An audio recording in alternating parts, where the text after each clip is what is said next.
সালামু আলাইকুম। আজকে একটা সমস্যা নিয়ে কথা বলবো। যেই সমস্যাটা শুধু এই বাংলাদেশ না, পুরো বিশ্বব্যাপী এই রোগী আছে। কিন্তু বাংলাদেশ সহ আশেপাশে এশিয়ার কান্ট্রি গুলাতে এই রোগটার নাম নিতে বা এই বিশেষ রোগটার সমস্যা নিয়ে আলোচনা করতে বা রোগটার সমস্যায় পড়লে ডাক্তারের কাছে যেয়ে চিকিৎসা নিতে আমরা লজ্জাবোধ করি বা এই রোগটার নামটাই এক ধরনের ট্যাবু আমাদের দেশে। তো ভাবছি যে এই বিষয়ে একটু আলোচনা করা দরকার। তো আপনারা যারা শুনতেছেন একটু কয়েকটা মিনিট আমাকে সময় দিবেন। ধৈর্য ধরে শোনার জন্য একটু বসবেন। তো আমি একটু বলতে চাই খুব সুন্দরভাবে যে ১ম এ আমরা লজ্জাটাকে আমরা এড়িয়ে চলি। যেকোনো সমস্যাই সমস্যা বা রোগ মানে রোগ। একে সুন্দরভাবে উপস্থাপন করতে হবে এবং পজিটিভলি এই রোগটাকে মোকাবেলা করতে হবে। বা কেউ যদি সমস্যায় পড়ে আমরা তাকে অন্য চোখে দেখব না। বা তাকে আমরা অন্যভাবে ভাববো না। খারাপ কিছু আগে ভাববো না। যেমন আমাদের দেশে আপনি যেকোনো জায়গায় যাবেন, যৌন শব্দটা মানেই খারাপভাবে একটা উপস্থাপিত হয় বা একটা ট্যাবু। তো আমি মনে করি যৌন সমস্যা এই রোগী বাংলাদেশ না সারা বিশ্বে রয়েছে এবং আমাদের আশেপাশে দেখা যায় শতকরা একটা ভালো অংশ এই রোগের রোগী। কিন্তু তারা লোকলজ্জার ভয়ে কিংবা দেখা যাচ্ছে লোকে কি বলবে বা মানুষে কি ভাববে এইজন্য তারা ডাক্তারের কাছেও যায় না, কোনো চিকিৎসাও নেয় না। তো আমার মনে হয় আমরা অনেকেই বুঝতে পারি না আসলে যৌন সমস্যাটা কি?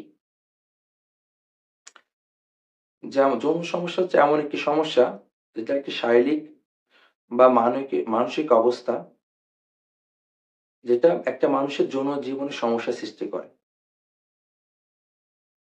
তো এখন আমরা অনেকেই বুঝি কিনা জানি না, যৌন সমস্যা মানে কোনো শারীরিক সমস্যা না। শুধুমাত্র শারীরিক সমস্যা না। যৌন সমস্যা মানে হচ্ছে শারীরিক বা মানসিক ২ ধরনের সমস্যা। এবং আরেকটু আমাদের মধ্যে ভুল ধারণা আছে। আমরা সবাই হয়তো ভাবি যৌন সমস্যা শুধুমাত্র হয়তো ছেলেদেরই হয়। এটা হয়তোবা জানাশোনার অভাব বা আলোচনার অভাব আমি মনে করি। তো যৌন সমস্যা ছেলে এবং মেয়ে উভয়েরই হতে পারে। ছেলেদের ক্ষেত্রে বেশি দেখা যায় যে লিঙ্গ উত্থানজনিত সমস্যা বা সেক্সুয়াল ইন্টারকোর্স এর সময় অ্যা দেখা যায় যে যতটা লিঙ্গ শক্ত হয় না। এছাড়া দেখা যায় যে লিঙ্গ বা সেক্সুয়াল ইন্টারকোর্স এর সময় ঠিকঠাক শক্ত হচ্ছে কিন্তু অতিরিক্ত মানসিক চাপ বা বিভিন্ন কারণে তার সময়টা কম হচ্ছে। প্রিম্যাচুর ইজাকুলেশন হচ্ছে। খুব দ্রুত বীর্যপাত হয়ে যাচ্ছে। এটা এক ধরনের সমস্যা। এছাড়া দেখা যায় যে যৌন এই বিষয়টাতে খুব কম আকাঙ্খা বা খুব কম চাহিদা। আমরা এটাকে লো লিবিডো বলে থাকি। এছাড়া আরেক ধরনের সমস্যা দেখা যায় যে তাদের সন্তান হওয়ার সক্ষমতা কম বা নাই বললেই চলে। প্রধানত এই কয়েকটা সমস্যাই ছেলেদের মধ্যে দেখা যায়। এছাড়া মেয়েদের মধ্যে কয়েকটা সমস্যা দেখা যায় যেমন দেখা যায় যে আ লো লিবিডোটা ১ম এ মেয়েদের দিকে অনেক বেশি থাকে যে একটা লম্বা সময় গ্যাপ চলে গেলে বা আগ্রহটা কমে যায়, যৌন আকাঙ্খাটা কমে যায়। এছাড়া দেখা যায় যে তার পার্টনারের যথেষ্ট পরিমাণ সময়ের অভাবে বা ওই একটা নির্দিষ্ট পরিমাণ হচ্ছে বিষয়টা কমপ্লিট হওয়ার জন্য যে সময়টা দেওয়া দরকার সেক্সুয়াল ইন্টারকোর্স এর জন্য, এই সময়টা পরিপূর্ণ না হয় তারা একটা তৃপ্তির অভাব খেয়ে থাকে। এছাড়া দেখা থাকে যে অনেক মেয়েদের ফ্রিজিডিটি বলি আমরা এটা বা দেখা যায় যে একটু ভয় কাজ করে। যে যারা ব্যাপারটা কিভাবে কি হবে নাকি একটা মানসিক চাপে থাকে এটা একটা হতে পারে।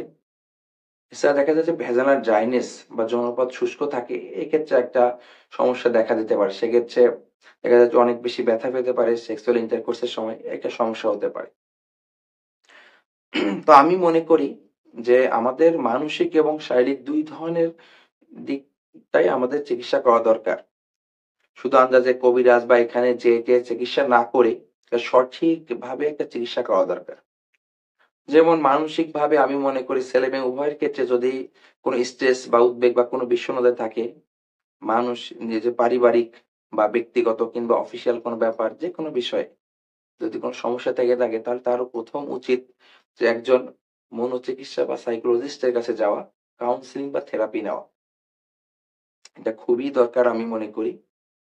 এছাড়া দেখা যায় যে আমাদের কর্মজীবনে যে ঘুমের অভাব থাকে, এটা একটা ব্যাপার।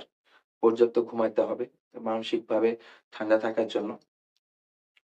এছাড়া আমাদের এখন এই এটার পাশাপাশি বা দুজন পার্টনারের মধ্যে বোঝাপড়ার বিষয় ঠিক থাকতে হবে। নিজেদের মধ্যে আন্ডারস্ট্যান্ডিং টা ঠিক থাকতে হবে। এখন শারীরিক বিষয়গুলোতে আসি। শারীরিক বিষয়টাতে হচ্ছে দেখা যায় যে আমাদের অনেকেরই হরমোনের সমস্যা জন্মগত বা বিভিন্ন সময় মেয়ে বা ছেলে হরমোনের সমস্যা দেখা দেয়। সেক্ষেত্রে তা হতে পারে। এছাড়া দেখা যায় যে উচ্চ রক্তচাপ, ডায়াবেটিকস বা হৃদরোগ একটা কারণ।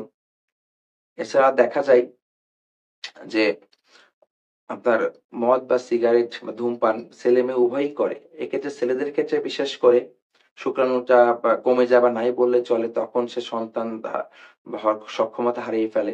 এটা একটা কারণ। তো সেক্ষেত্রে শারীরিক সমস্যার ক্ষেত্রে ১ম একজন হরমোন বিশেষজ্ঞ বা যেকোনো একজন ভালো মেডিসিন বা একজন ডাক্তারের পরামর্শ নেওয়া এবং যদি হরমোনের অভাব থেকে থাকে হরমোনের ওষুধ খাওয়া বা থেরাপি যেটা হোক নেওয়া। ২য় কোনো কবিরাজের কাছে ভুলভাল ওষুধ না খেয়ে নির্দিষ্ট একজন চিকিৎসকের কাছে চিকিৎসা নেওয়া। দেখা যায় যে ডায়াবেটিকস বেড়ে গেলে এই সমস্যাটা অনেকের মাঝে বেশি দেখা যায় বা হাই প্রেশারের সমস্যা থাকলে তো এই ডাক্তারের মাধ্যমে আমরা চিকিৎসা নিয়ে এই সমস্যাগুলোর সমাধান করতে পারি। আর আমাদের সর্বোপরি মদ বা ধূমপান যে আমরা করে থাকি এটা সকলের বাদ দেওয়া উচিত। এটা ধীরে, ধীরে দেখা যায় যে শরীরের হচ্ছে রোগ প্রতিরোধ ক্ষমতা কমিয়ে দেয়। এছাড়া দেখা যায় যে, শরীরে যে রোগ প্রতিরোধ ক্ষমতা কমে গেলে আস্তে, আস্তে যৌন দুর্বলতাও চলে আসে। এছাড়া দেখা যায় যে সেক্সুয়াল ট্রমা বা ফিজিক্যাল ইন্টারকোর্স এর সময় যে ট্রমাটা পাই, বিশেষ করে মেয়েদের ক্ষেত্রে ১ম দিনের ইন্টারকোর্স বা পার্টনারের সাথে ১ম ইন্টারকোর্স এ খুব একটু ফ্রিজিডিটি বা ফ্রিজ আ বা একটা খুব মানে নিজেকে অস্থির বা ওরকম কি হবে এই বিষয়ে চিন্তিত থাকে। তো দেখা যায় যে এই সময় তারা একটু ব্যথা পায় বা এই সমস্যার কারণে তারা পরবর্তীতে মিলিত হতে চায় না। সর্বোপরি এই বিষয়গুলাকে মানসিক এবং শারীরিক ২ টো বিষয়ে চিকিৎসা করা দরকার এবং সমস্যা একজনের থাক, দুজনের থাক লজ্জা না পেয়ে দুজন দুজনের প্রতি সহানুভূতি রেখে চিকিৎসা করা দরকার। আর আমাদের মাঝে একটা বড় সমস্যা আছে যে একটা বাংলা কথা যৌন সমস্যা হস্তমৈথুন করা মানেই হস্তমৈথুন করলে যৌন সমস্যা হয় বা যৌন সমস্যা হইছে মানে হস্তমৈথুন করে বা ছেলেটাকে নেগেটিভ ভাবে দেখা বা ছেলেদের হতে পারে।